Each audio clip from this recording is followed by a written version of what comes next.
How are you today? Marvelous, marvelous. The sun is shining. Willow is in good health, so we're all good. All that matters. Yeah. Tell us about playing the Boogeyman. How much fun did you have, and where did you draw your inspiration from? I think it's pretty clear that I had a lot of fun doing it, wasn't it? I had great fun playing him. Yeah, the Boogeyman, the Sultan of Suffering, the Master of Menace, the Kneader of Nightmares. It's impossible not to have fun with him, really. Especially as he is quite a scary character. Hello, darling. Yes, quite a scary character, but giving the chance to have so much fun with him because he has, some rather useless accompaniment with the toadies. All right, darling, give me a sec. So that was a lot of fun, really. That was a hell of a lot of fun. And working with Rachel again, she actually worked with me, the director worked with me on The Flash, which was a lot of was a nice little reunion for there. She actually produced my first film when I was 7 years old called The Borrowers. So we have a history of making some pretty magical things happen. Inspiration-wise, I don't really know. I think we lent on a few different things, really. Someone said Beetlejuice earlier. Someone said from Pirates of the Caribbean. I mean, he definitely looks unique. I think there was someone else said something about Mick Jagger, him being like a demon rock star, which I quite liked, because he definitely saunters everywhere. There's no walking.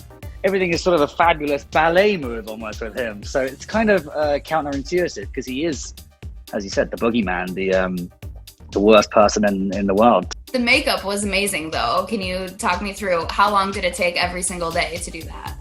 That was about 3 hours, but a massive tribute credit to the hair and makeup team and the wardrobe department, because we spent a long time trying to get that right, and they sort of allowed me to go pretty crazy with it. As soon as it started adding charms in my hair and children's teeth in a bag around my waist. I mean, there's so many beautiful details in that costume. Every morning I'd go into hair and makeup with a slightly slow, tired Tom with coffee, and then come out this lunatic, insane monster. So that was really, really obviously imperative and helpful. As soon as I was in that, then that was it. I was in Boogeyman mode all day after that, so it was a lot of fun. Did you scare any of the kids on set? Were they scared? Always. I just hide behind the wall and go like, boom. Ugh, bloody hell. It was a lot of fun. The only person that wasn't really a fan of it was my mum. She was the only one saying, "Oh no, take it off immediately." I said, "Mum, it's okay, it's fun." What kind of drew you into this story specifically, and did you give any of your other castmates any advice on working on that type of? Oh, these kids, if I can call them kids, they're beyond talented. I mean, I was learning from them, really.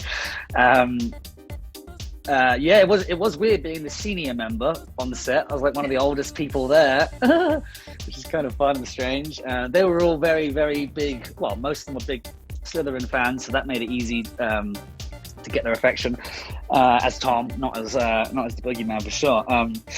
But it was just working with Rachel Talloway again, this fearless director who I've been working with now for 25 years. It was given the chance to work with her again, and then as soon as, of course, I read about the character and realized that I get to do some pretty cool stuff. Who is scarier, Lord Voldemort or Grand Guignol? Grand Guignol. Well, I mean, scary, that's not a bad question. Probably the Grand Guignol to some extent, because he is creeping out of closets and he is waiting to pounce. Voldemort is a bit more obvious. You can't miss him, can you, really? But he's also probably a lot worse to interact with. I don't think Voldemort's really having a good time, to be honest with you. I think he's having a miserable time. In fact, I've never seen him smile, really, I don't think. Whereas the Grand Guignol, the Boogeyman, he is having a ball. He loves this. He absolutely revels in the chance to bring some nightmares to life. Was the Boogeyman something as a kid that you were afraid of? Well, we don't really have the Boogeyman as such in England, or at least we didn't call it that. But there was always a fear of what's underneath the bed, I think, or the dark, or leaving a closet door just slightly ajar. It's unsettling. But yeah, did the Potter years sort of make me feel easier about it? Maybe, I suppose. Yeah, seeing Voldemort face to face is pretty terrifying. But I think we all grew up with that world existing in our head to some degree. These fans are amazing. They counted all the minutes that Malfoy was on screen. and they freaked out because it was only 31 minutes. How did you see this report? How do you feel about that? First of all, thank you for the laborious effort of having to sit there and count how long I'm in it. I did see it actually. Yeah, my mum was quite surprised by it. I told her the other day. I didn't really have a number in my head, to be honest with you. Some fans have been really great, really nice, in saying, "Wow, you made the most of that half an hour." So it does feel quite weird, nearly 19 years on to the day.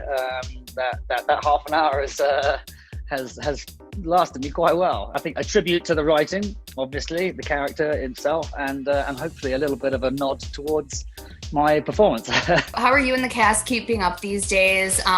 Virtually, who are you closest with? And have you FaceTimed with anybody recently? I'm the one that actually probably stays in contact with the most of them, because they're always asking me for each other's number. But I recently went golfing with the Weasley twins up in Scotland, which I lost. We're all on there was like a Potter WhatsApp group that people jump in and out of. I stay very close with Emma. It's always nice to hear where she is and what's going on.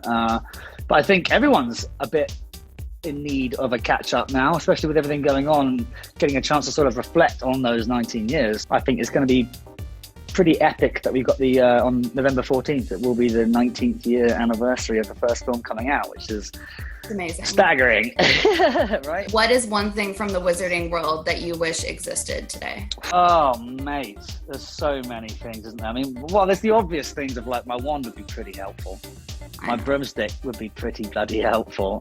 But I'm always remember the mischievous days of more having the the invisibility cloak.